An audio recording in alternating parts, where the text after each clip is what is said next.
Hi, everyone.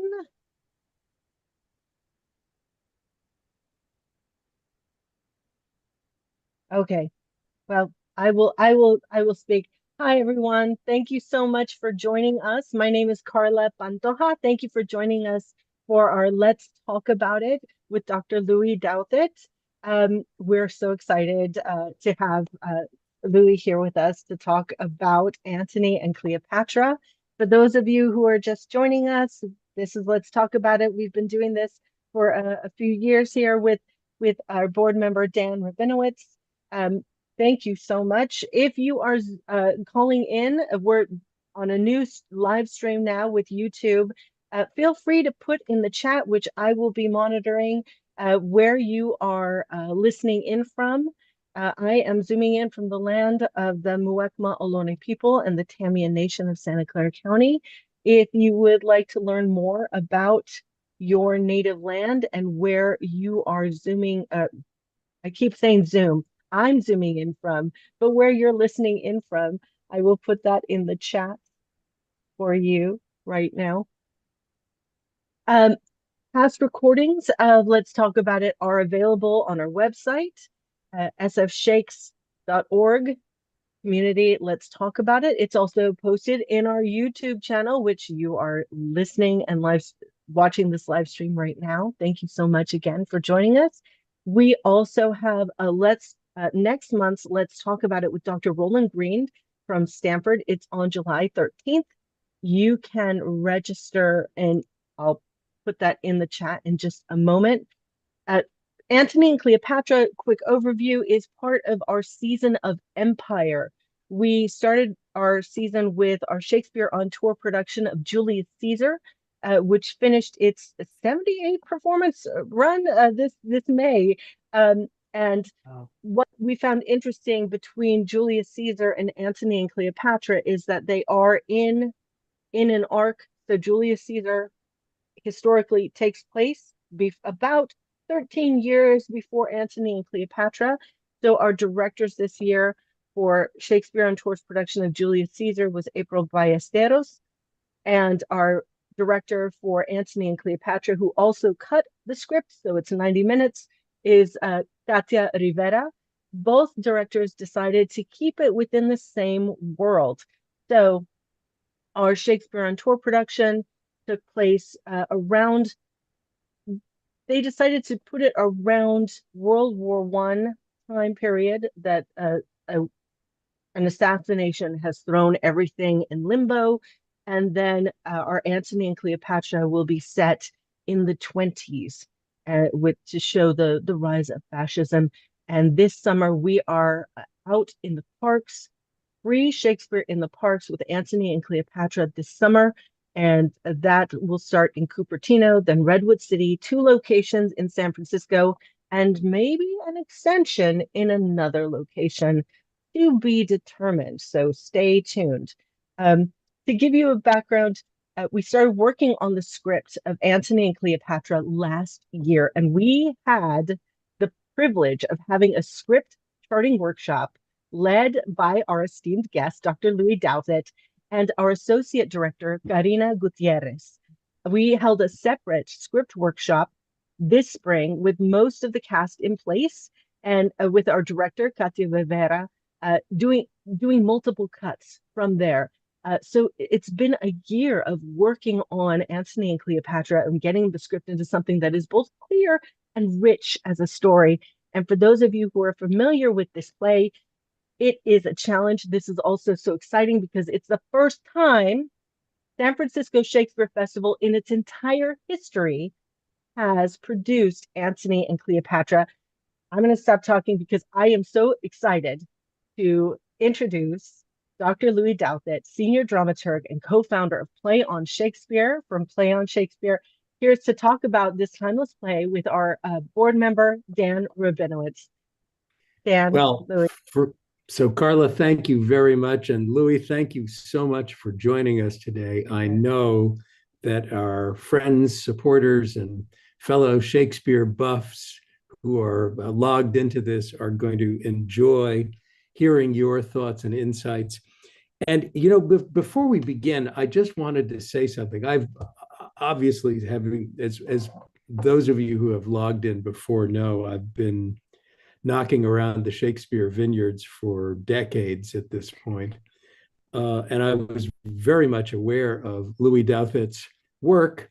And I know from her that she had been aware of some of the work we'd been doing, in particular, some of our online productions over the last few years.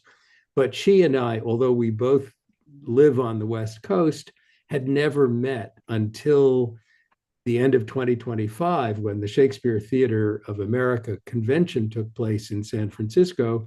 And Louie had agreed to teach a 1 hour workshop on some of her insights into Macbeth.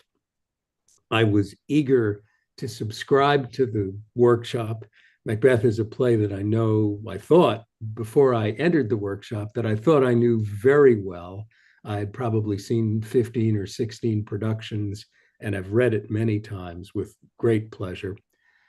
I walked into the workshop, and when I walked out of the workshop, I realized that my insight into Macbeth, my understanding of the core deep structures of that play, had been hugely advanced by Louis's work, even in a 1 hour workshop. So I just wanted to say that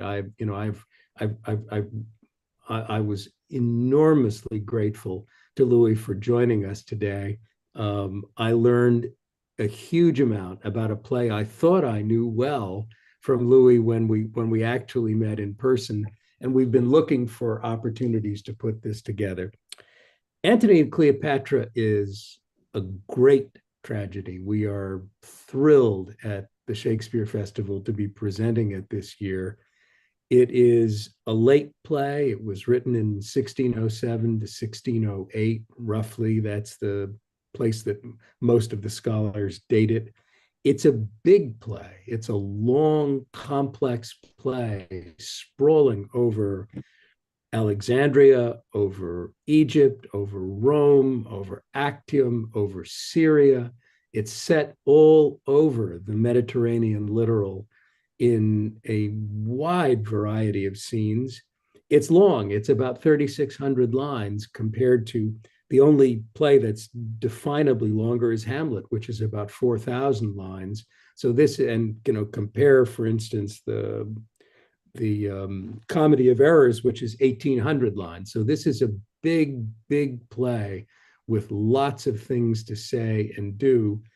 And one of the things that Louis has really done brilliantly in decades of dramaturg work has been to look at the plays from the perspective of what are the repetitive structures that Shakespeare, that the wiliest and most interesting of all of the English language dramatists, what are some of the repetitive structures and narrative concepts that Shakespeare uses throughout it? Where is the clockwork, if you will, in these plays? And Louis, can you begin helping us to understand how you first came to these insights and how you go about sort of unearthing these deep dramatic structures, which are repetitive in many ways across the canon? Uh, Hi, everybody. Thank you, Dan, so much for that introduction. And before I jump into that, I just want to thank you for inviting me to be a part of Let's Talk About dot dot dot. Um, I've been hounding you for a while. So, gentle listeners, I hope that this is going to be worth your hour because I have been bothering Dan and Carla for some time to invite me to speak to this because I really love this series. I love what that you have done, what you're doing. And I just want to say a couple things about Carla and Dan, if I might, because I don't know if I'm going to get a chance. But to say, Carla, I have deep admiration for you as an artistic leader. I think your compassion is extraordinary and much needed now, and as is your integrity. And I think that you strike me as someone who would um, not take on an assignment if you didn't think you could do it or do it honorably. And taking on the role of an artistic director of any theater right now is really going to test everybody. And so I'm grateful to you for being a leader for SF Shakes. And mostly, and this also links with you, Dan, is the support of free Shakespeare in the Park. I am going to say I think it is an act of democracy, small d, what you do, and that it is vital that we have opportunities for people to get strangers to gather together in a space to watch a story unfold. And I really appreciate and applaud all the work that you've been doing all these years. I mean, it's incredible, this gift, I think. So I just want to thank you for that, Carla, for your support of that. And Dan, you're a terrific interviewer. And so I'm looking forward to this a lot. But I really love your curiosity, the fact that you would go to this session at whatever it was, an hour, and like, what the heck is she going to give me about Macbeth that I don't know about?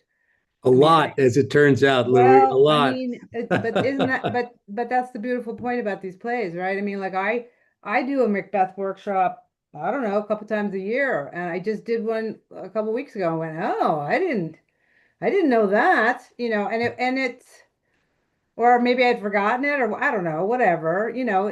When you learn something about something and it's kind of a truth, it sort of feels like it's part of your thing anyway, right? But maybe you forgot it. But in Macbeth, from language of no God in the beginning of the play to God shows up once the English show up.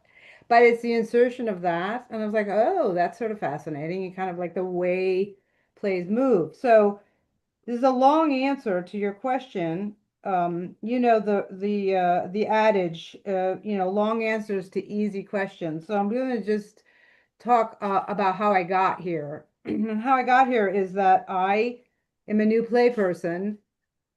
I came to Shakespeare late in my career, and when I was finally given the opportunity while I was working at the Oregon Shakespeare Festival to work on a Shakespeare play. I said, well, I'm going to treat this like a new play because it's new to me, and it should be new to all of us, artists and audiences. It was new 400 years ago, in an ironic way, right? So I wanted to treat it like that. And so I began to do those kinds of structural analysis, and, I've had way too much literary theory, and so I began to sort of apply some of that. And I started to do a visual map. I would create a visual map of the plays because I wasn't always clear what was being said. I will confess. And I thought, well, if somebody ever asked me a question, I'd like to have something to say. So I was starting to look at things structurally, which I am delighted for this opportunity to talk about this, and thankful and grateful to both you and Dan, to you and Carla for giving me this opportunity to talk about charting, which is really my jam. But to say that plays have structures, I think actually everything has a structure to it. It may not have form, but it has structure. I mean, I think it's Arthur Miller who said, life is formless and art puts form to create meaning. And I was like, well, that sounds like a play to me. And so I wanted to figure out where certain pieces of information landed, and when they, to your great point about like repeating, sometimes it's words, sometimes it's conventions. And after having a long life with San Francisco Shakespeare, or any Shakespeare theater that one may be a part of, you get to sort of see those patterns again. And this kind of connection of Julius Caesar to Antony and Cleopatra is very interesting historically. But and maybe it's just because I just did Macbeth. I was like, oh my God, Macbeth is all over this play. And that's kind of fascinating, right? And how Shakespeare, through a career, and as somebody who is interested in the writer, right, the new Playgirl, interested in the writer, in 2009 we did this class at OSF. It was internal. It was just like whoever wanted to show up on Wednesdays at noon, where we charted 38 plays in chronological order of Shakespeare's attributed to. Louis, may I interject a Yeah, question here? yeah. When you describe charting, Can you explain it in a little greater detail for our supporters and friends and listeners what you mean by charting when you're talking about a play? How do Yeah, you go about deconstructing a play to a chart? yeah, charting is a visual mapping exercise that examines the structure of a play. It's that simple. Mhm. And we're going to show samples. We're going to show the chart that we did a little bit so you get a little sense of it. It's a huge construction paper exercise. It has evolved that way, but it started out very, very simply as kind of a pyramid on a blackboard. And we did this in 2009, where we did all of them in chronological order. And that's when the repetition began to show up, Dan. You know what I mean? Like things started early in the career and then shows up like in a more mature way. And then, kind of like, really sort of the end beat of it. I mean, even in the 20 years of writing, there's kind of an arc to Shakespeare as well, which I found kind of fascinating. And so it it can feel very, very prescriptive what I'm about to say. And I was like, that's fine, but I need uh, grounding in order to be free to interpret and receive. That's just me. And I think plays are the grounding. And a play on paper is a two-dimensional grounding, right? It's kind of like a blueprint for performance. Just how I look at it. And our job in the theater is to make it three dimensions. Like we have a lot of choices to make. And as Carla just said, there's a beautiful historical theatrical decision has been made about where in history they're going to set these two productions. And at some point, Carl, I love you to talk about how conscious you were about choosing Julius Caesar and then Antony and Cleopatra this year, because it's so interesting, kind of carrying forward historically, right? In some ways, they're kind of kind of like part one and part two, in a weird way. But I'm just going to show you really quickly, like this was 2009, what it looked like in 2009. And so we just made these little like they were pyramids and all these little lines I can explain are about like all the acts and the scenes and blah blah blah. But I was interested to know what are the facts of the play. People say something, it's a fact. We can debate whether the five-act structure, where it came from, was it Shakespeare's, was it was a convention, but it's convenient in a way. And Shakespeare being a poet, I thought, well, form matters to poets a lot. Has meaning. Form has meaning. And I thought, well, is there any way to take advantage of the form and structure, how the events are laid out so that when you enter as an actor on the third scene, you kind of know what's been set up to carry forward. I think that's how plays work. So we just figured out a system to just like write it down and look at it later. I mean, it's simply what it is. And when we You know, it see these things kind of like on the piece of paper and step back from it a little bit, it's just sort of fascinating to kind of see where I, as actor particularly, can bring in more things thematically, character-wise, action-wise, to enhance what's happened before and set up what's about to happen. So it's a what's different kind of way of looking at scripts. It's complementary. It's not exclusionary. It's thinking of it more sort of story level. And if you think about actors, and now I'm going to show my age as if my hair color does not, but actors are kind of at 78 RPMs, right? They have to speak like that. And the plastic parts, the sets and stuff, is kind of like at 16 RPMs. And story to me goes like 33 and a third. And as dramaturg, I'm interested in story at 33 and a third. so And Louis, that's where all this came in. That's how this all came to be. this is interesting at multiple levels to me, and I'm sure to our friends and supporters as well. Ordinarily, when we go to see a Shakespeare play, and of course, there's this interesting evolution of the English language because in Elizabethan times, when people went to a play, would say they went to hear a play. Right. We say we go to see a play. Right. But that's been a big change in the English language. But when people go, one of the extraordinary things about Shakespeare, and one of the things that draws all of us to this work, is both the brilliance and the verisimilitude of the characterizations that we see. When people walk on a Shakespearean Right. stage, we recognize them as individuals who are like individuals that we ourselves know, have met, have understood, have watched. And we are also utterly entranced in the forward motion of the plot and the story that's being laid before us. Shakespeare is just a Right. great storyteller. Um,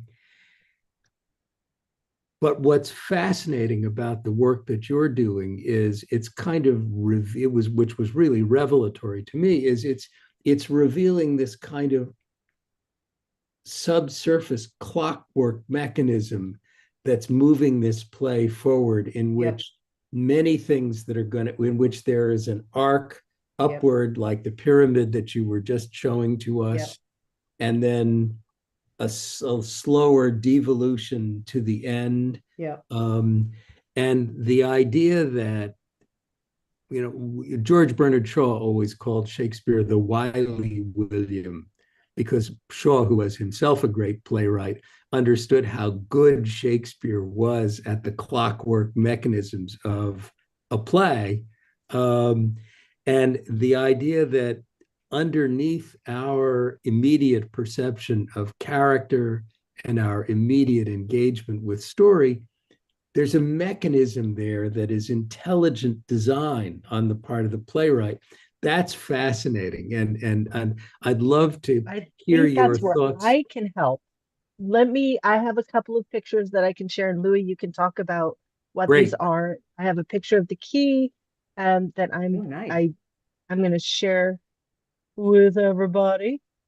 Can terrific. Thank you, everybody Carla. see This that? is Is the hope. I'm going to pop it up just so folks can really see what that looks like at the beginning.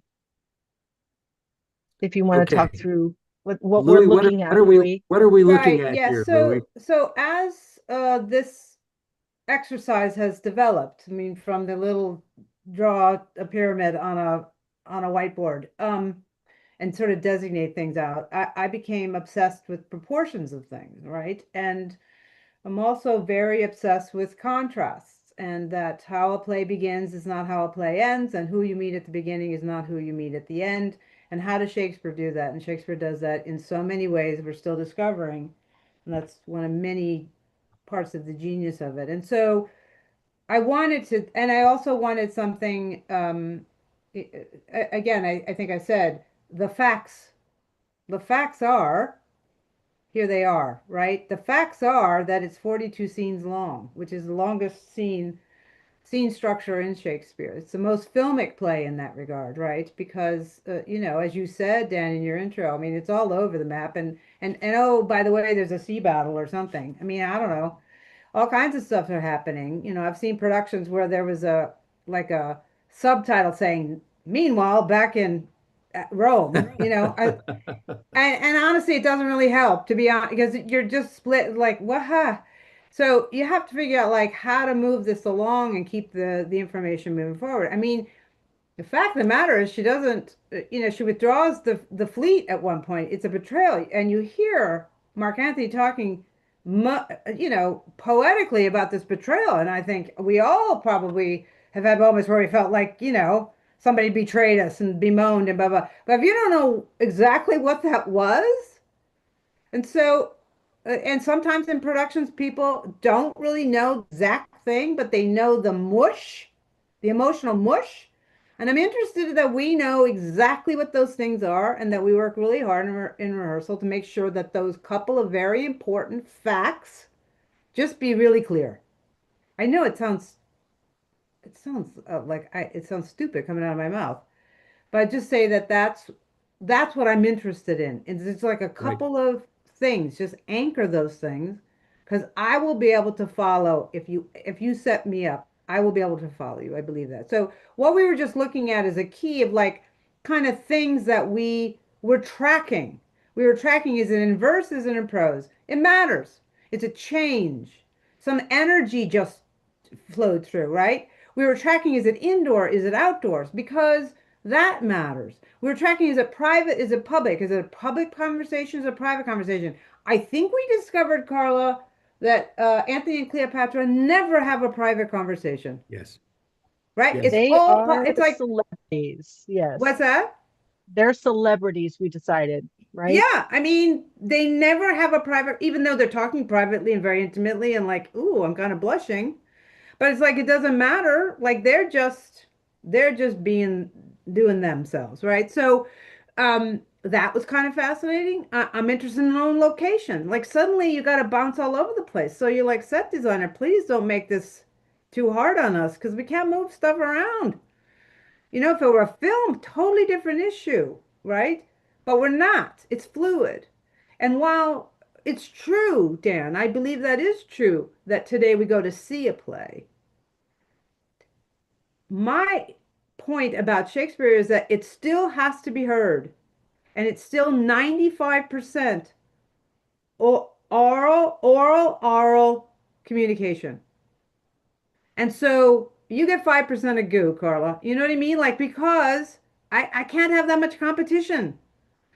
Now, other plays are not made up of 95%. That may be where the contemporary play begins. It's 50%. Whatever. I don't know the answer to that, but you know what I mean? It's about what they're made of. I just want to know what they're made of to see if there's some way we can mine that on top of all the beautiful things that have to be done regarding delivering the language. And in this play, it's quite beautiful poetry.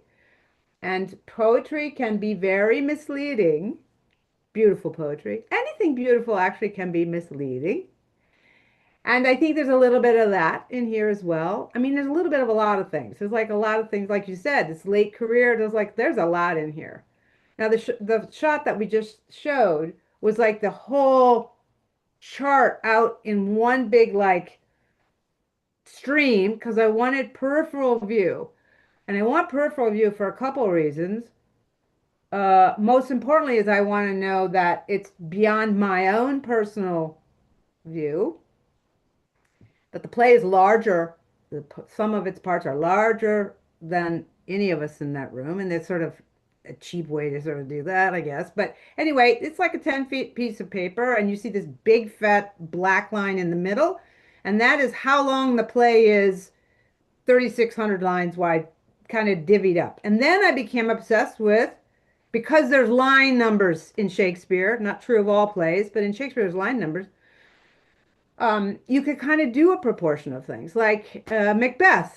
At the end of Macbeth, there's this really huge long scene with Malcolm and Macduff, like huge long scene. And you're like, oh my goodness, I got to have the energy to do that huge long scene. So you try to work backwards to make sure that you have set up the thing so I can remember who Malcolm is. Like, I don't know, it was like an hour and a half ago last time I saw Malcolm. And who was paying attention anyway, right? But it's just a fascinating discovery and uncovery, if that's a word, exploration um, about what is possible to be used by actor and director and designers in the process of putting on telling the story. So Louis, it's yeah, so interesting because the observation that you and Carla were just talking about, which was one of the things that came out of our charting exercise, is that although in many respects the play is the story of the doomed love affair between Antony and Cleopatra and its catastrophic consequences for both of their lives, one of the things which emerged, which was so interesting, was, of course, this idea that we never actually see the two of them together having a private conversation. They are always on stage. Emma Smith, who is the great young Oxford Shakespearean who is emerging as one of the most interesting and I thoughtful agree. commentators on Shakespeare's work in the I current agree. generation of scholars, makes the observation in her discussion of Antony and Cleopatra that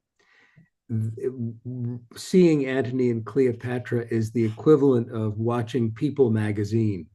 We're watching self-conscious celebrities who are totally conscious of their public image and playing to their public at all times. Cleopatra as a queen, Antony as a member of the triumvirate. Um, and it's not entirely clear who they really are as private individuals, and we never see that. And that was, I thought, one of the most interesting things that emerged from the charting workshop. The extent to which these are professional celebrities and Yeah, whose yeah, consciousness and whose yeah, ideas about themselves and about each other are driven as much by their sense of, and I would almost say their sense of their responsibilities in the broadest sense of that word right. to their perceived public constituencies, that we never see it's a great love story, it's a tragic love story, it's one of the great plays, and we have no idea who these people really are in private. Yeah, and it's not just a love story, though. I mean, that's a great essay by Emma Smith in this book called "This Is Shakespeare." Yes. I highly recommend reading the Antony and Cleopatra chapter before you go to see the show. Um, or if you ever go to see it, I highly recommend it. And she also talks about shame as a very useful, which is an external thing. I can shame you, Dan, and you can shame me, but I don't shame myself. That's called guilt, and that's sort of fascinating. But also, it begins with Cleopatra and it ends with Cleopatra. And I will Yes. argue that the play is about Cleopatra, I, and I you that will it is get no about you meet. argument. You'll get no Yeah. argument from me So about that, Louis. we meet her as kind of clown, it's farcical to a certain degree, and then sort of the dignity of a choice at the end, my opinion. But it's based on watching the deck be lined up and certain order of events and certain order of things that carry forward to draw that conclusion based on the facts.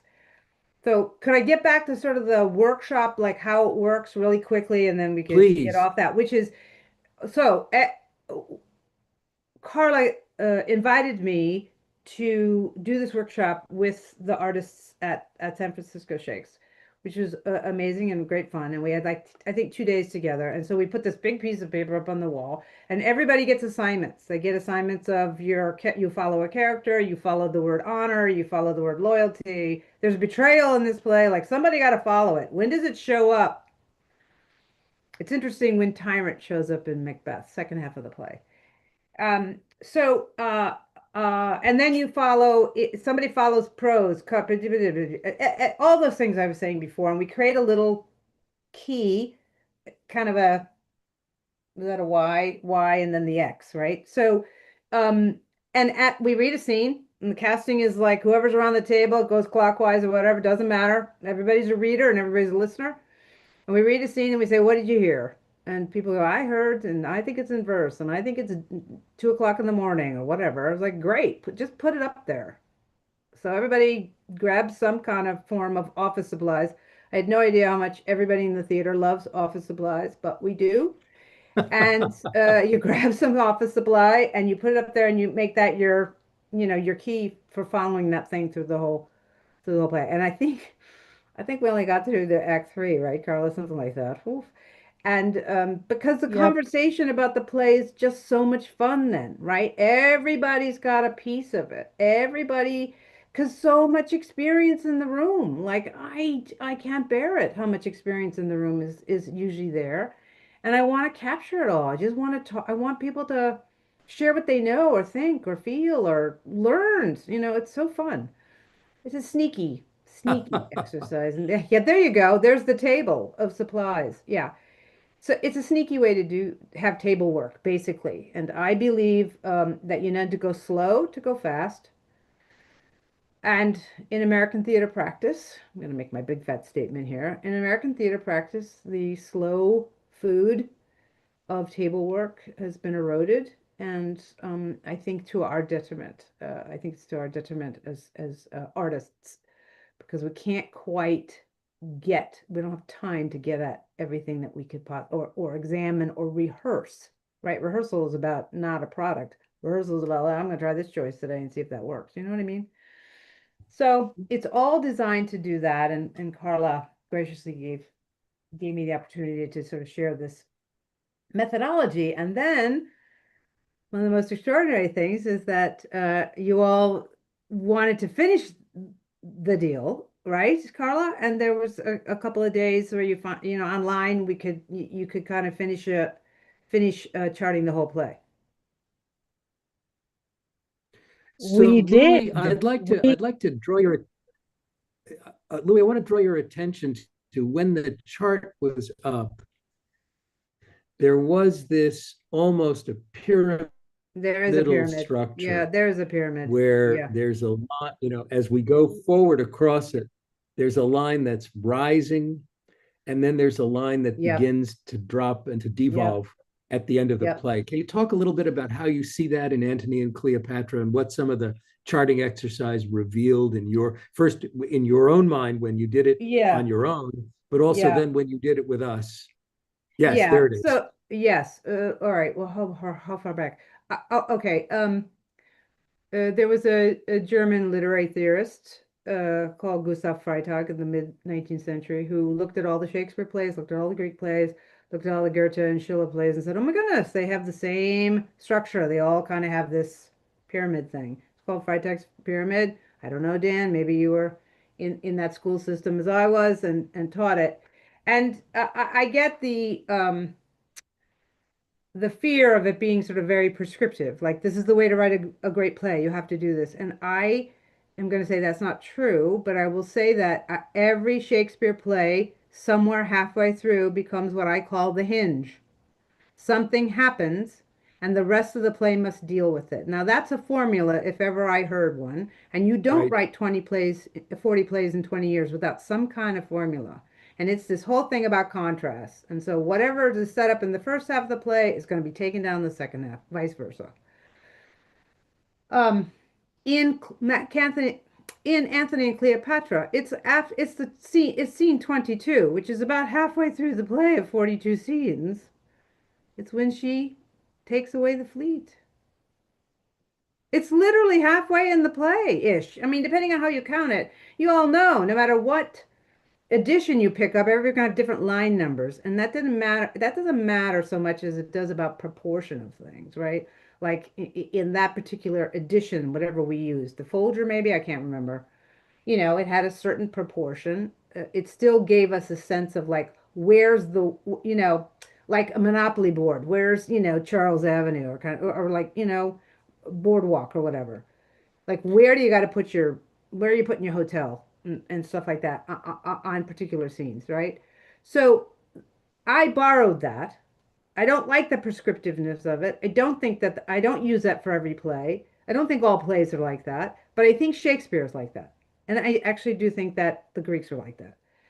And So he looked at him reflexively. So I was like, okay. And for me, you can draw it however you want to draw it. It's more about like just get the facts out. And we're becoming more kind of when we do these things now, we just kind of like line them up and just kind of like there's no arc anymore, which I don't know. Every scene has a arc to it. Every speech has an arc to it. And Carla knows very well the challenges of some of the big speeches in Shakespeare. And, it's going to be true of this particular production because we do. This is another reason I was delighted you are giving me this opportunity, Dan, because I want to talk about like how the sausage is made for these scripts in contemporary American practice. I mean, we are going to cut them. We are. And we're going to do things, and they have to be in a trunk so they can go to the, however many parks they got to go to. And it's 6 actors, is it, Carla? Something like that. I mean, this is amazing, right? There's a really great theater out of New right. York called Fiasco. And they've been doing 6 actor Shakespeare, and they did a Cymbeline that still and yet would give me chills if I started to talk about it. Like, extraordinary, right? These are just the conditions. This is the facts of this production. And so if you take the facts of the play and the facts of the production, blah, blah. Anyway, so I was very interested in charting where that moment happened and that everybody has to deal with this. How do you solve a problem like Macbeth? Everybody got to solve that. How do you solve a problem like Cleopatra? Everybody got to solve that in the second half.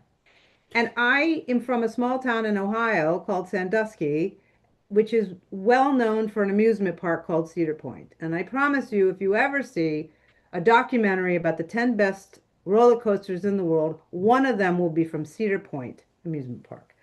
So I think of plays like a roller coaster, right? Audience is in that cart and we're, manipulating terms, and at some point it's gonna, you got to deal with it, right? So it was a useful, for me, like a shorthand. It was a visual shorthand to make a pyramid. It means energy. It means things are getting ahead, right? Romeo doesn't get the text in time. Right. And it's a visual of that. Do you know what I mean? Like it's just for me. That's how I use it. So it's interesting in that, and it was fascinating to me at the workshop that we did, Louis, that it's scene 22. And I'll just step back for a minute because there is a much broader narrative arc in this play, including both the love affair between Antony and Cleopatra, the profound social, religious, economic, human tensions between Roman Yeah. constructs Yeah. and Yeah. Roman civitas Yeah. and Egypt on the other hand. And there is there's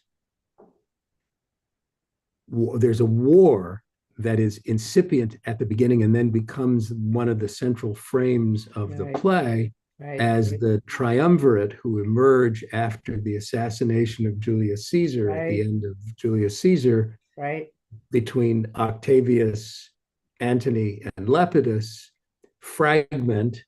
Lepidus winds up making poor choices and imprisoned by Octavius, who then, in the end, it winds up as Augustus Caesar, the first of the great Roman Caesars.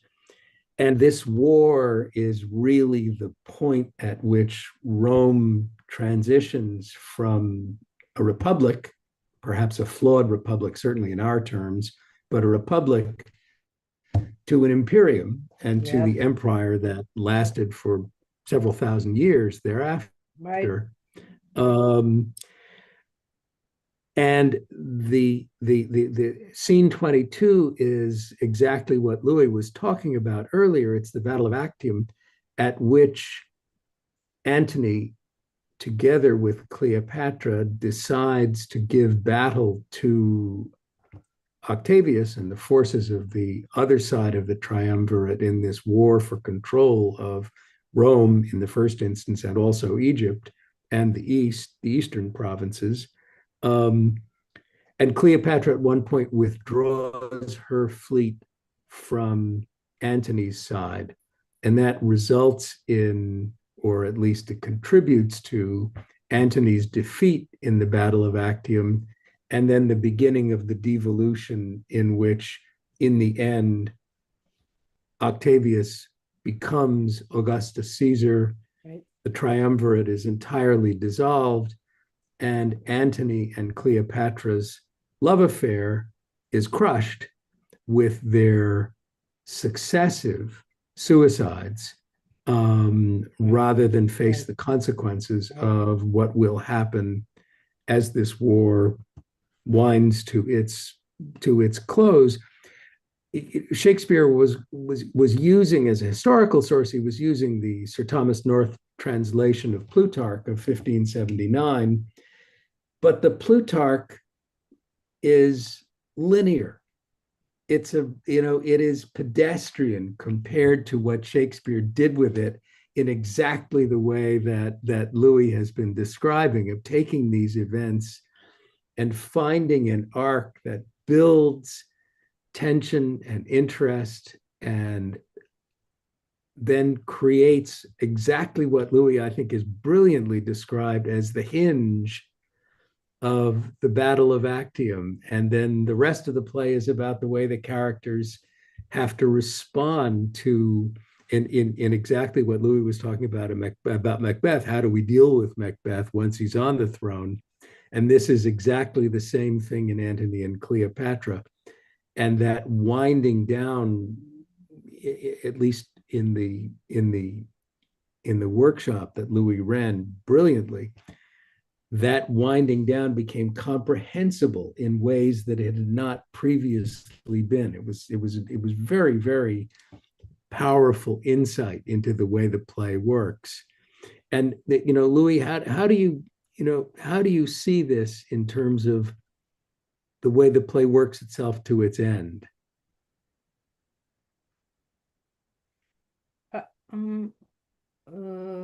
I mean, it's between Antony and Cleopatra. We see them both. We see them almost in parallel in some ways, not together, at least till a very Yeah, brief well, moment. actually, I'll just say I think a huge new element enters, which is Octavius Caesar. So it Yes, becomes a throuple. I mean, it becomes a trio working, right? And in threes, it's always two against one. And you can see Cleopatra kind of working all three, the different kind of alliances. And that is going to then the math of that has to play itself out.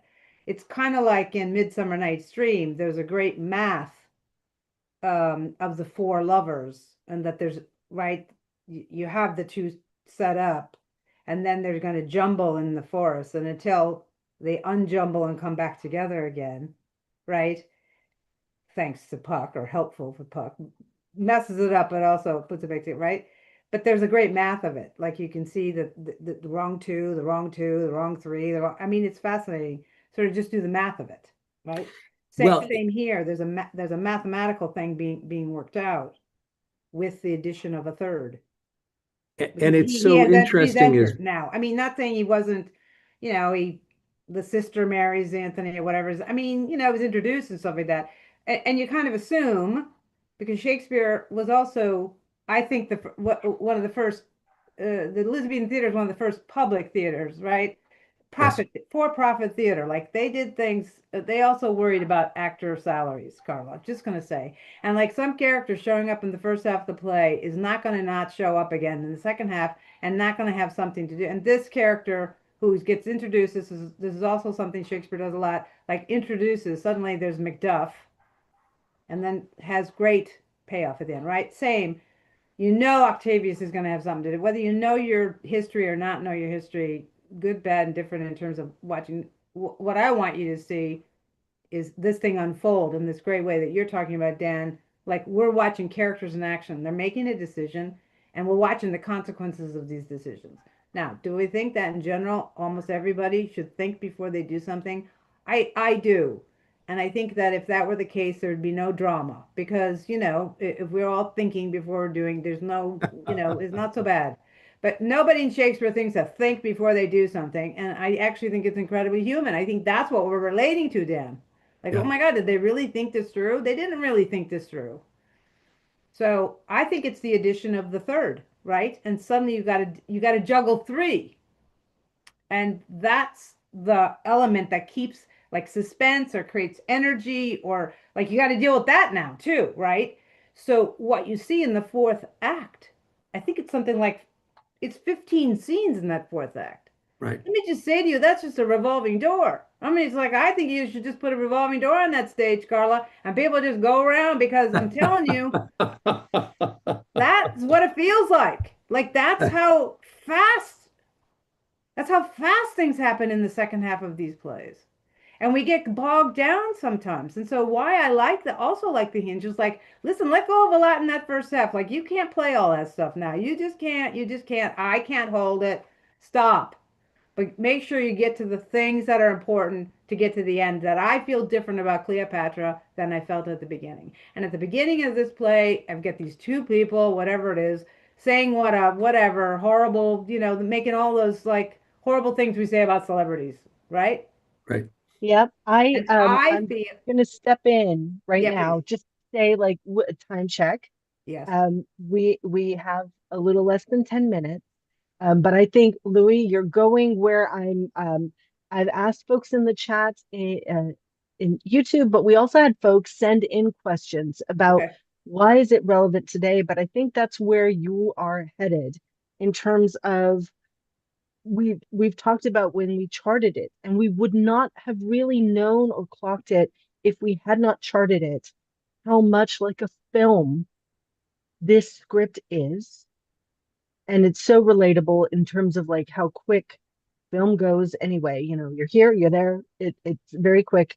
The these two characters, their celebrity, like how the folks who put in questions beforehand are wondering like how is it relatable to today? Um, that seems to be a very a common thing of how is that relatable to today? This particular play in this particular script. And I also want to uplift that after the charting workshop, our director, Katia Rivera, who cut the script, was really thinking about, as we saw in the chart, these scenes are happening so quickly that you had mentioned, Louis, of it's all gas, no brake. And so that's what Katia has got going on. But do you want to talk about the relationship between like how these plays are so so present for us today? Like they're pertinent for today. Well, as that was kind of smart of me. That was kind of a smart statement. I have to remember that one. As Dan mentioned, I mean, like they got this, look at this place got everything in it, right? I mean, this would make a really good, miniseries because it's about two people theoretically in love and, the games people play and are they not? Like, well, I don't know. Any given moment. I think it's all of the above, which makes them very dimensional, right? Because in any given different scene, I mean, she's play acting with somebody and Antony gets jealous about whatever. It's like, yeah, that all sounds great to me, right? So there's the personal, and they happen to be people in high places. So, like as Dan said, both of them making decisions about things that have consequences for the rest of us, like leaders who make decisions about things and don't really think through it. So there's that element to it. And I think if we're really like paying attention to sort of what those consequences are, it's just and we have a choice and and who we elect, it's like to make sure, we get leaders who like are paying attention, maybe, right? So there's maybe no election of the Queen of Egypt kind of thing, but still, and yet Shakespeare is always dealing with leadership and the consequences of leaders and what makes a good leader. The third thing I'd say is, oh my goodness, this play is all about binary, is it not? And are we not trying to break the binary and like really expand who we are and how we define ourselves and how we are to be in the world and how somebody thinks of me or you in the 1.8 seconds that we make a decision about something, right? And I think that neither of them sit still. And there's all this, you already said it, the coldness of Rome and the I don't know, lushness of Egypt, right? Opposite contrast, right? Well, holy cats, she couldn't be more rational in some ways, and Antony couldn't be more irrational. Now, how does Right. that make you a good Roman? And Yeah. I don't know if that makes you a good person being rational anyway, but that's a whole other thing, right? But it's like constantly beating against our own assumptions. It's We so need the interesting. rehearsal. It's so interesting, Louis, that you ask exactly those questions because to me, one of the things about the play, which has always been in some ways fascinating, it's that Antony dies and the play goes on. It's actually, the question of why it's called Antony and Cleopatra as opposed to Cleopatra and Antony is an interesting one. Because in some ways, some of the most interesting parts of the play take place after Antony dies, before Cleopatra dies. And the way in which Cleopatra approaches her choices as the leader of the Ptolemaic dynasty and the last Ptolemyd to sit on the throne of Right. Egypt, and her extraordinary political astuteness Yeah. in assessing how Yeah. her different actions are going to have an impact on Octavius, on the winner of the war, Right. the first real emperor of Rome, Right. under circumstances where Egypt will be a province and not a separate state. Right. And her decision making about her own suicide is really intimately bound up in her political struggle with Octavius and her unwillingness to concede victory to Octavius under circumstances which would be harmful to Egypt in some Yep. ways. You know, your discussion of that is fascinating, and of Shakespeare's interest in Cleopatra as leader. And of course, that's interesting because Shakespeare spent most of his working life in one of the few polities in Europe which was led by a woman. Yep. And was led by a powerful, significant woman in war leadership and in political leadership in peacetime. So, you know, his Cleopatra is really, in some ways, I think maybe even Shakespeare's best developed female character across the entire canon. Yep. Yep. I think the subtitle for Shakespeare, Carla, is Things Are Not As They Seem to Be. And all of us could use the rehearsal to be reminded about our own assumptions and our expectations. And I think attending a play is a great way for that rehearsal. And we're going to see real people walking around and making decisions and being stupid or whatever it is. And we're going to be ahead of them. That means it's a comedy. And then we're going to be behind, and then it's a tragedy, whatever. You know, we get caught off guard. We're going to have a whole roller coaster of things that happen. And I can't think of anything more relevant or more necessary for our own growth as human beings than to go to see a Shakespeare play. You know, Louis, we're approaching the end of our allotted hour, but I wanted to say first to thank you not just for joining us today, which has been great and really interesting, but for your work in being kind enough to come down and join us for the workshop, the charting workshops in this production. I know I am speaking for all of my friends and colleagues at the Shakespeare Festival that this production has truly benefited from your leadership, your insight, and your input in it, and we are deeply grateful. And what I would like to do is what we would usually do on Zoom, which is to ask our friends and supporters and those who have logged in to join me in giving an internet round of applause to Dr. Lue Douthit, whose insights and help have really been of material advantage to us. And we're very grateful that you could join us today, Louis. Thank you so much. Thank you both for inviting me, and thanks everybody for listening in. I hope it was worth the lunch hour. Thank you. Better than a tuna sandwich for sure. I want to say thank you to both of you, Dan, to Louis, and also Play On, for their generosity in lending us you to come down and do a charting workshop with us, which was such a treat and so wonderful. And I see like that there's some love being thrown your way via YouTube. Folks, if you like what you saw, please join us again. Register. I put the register in the chat for talking with Dr. Roland Green in July, and check us out. Please feel free, if you like what we do, check us out in the park as well. You can donate. And we've started something new this year, y'all, because our show is set in the 1920s. We've decided to start a campaign, a fancy extras campaign, and I'm going to put that in the chat, where you can visit. We have some things that our costume designer and our props designer, as well as our director, have named as like, ooh, wouldn't this be lovely to have fancy extras on stage where folks can buy or bid on items that after the run of the show, they will be yours if you win the bid.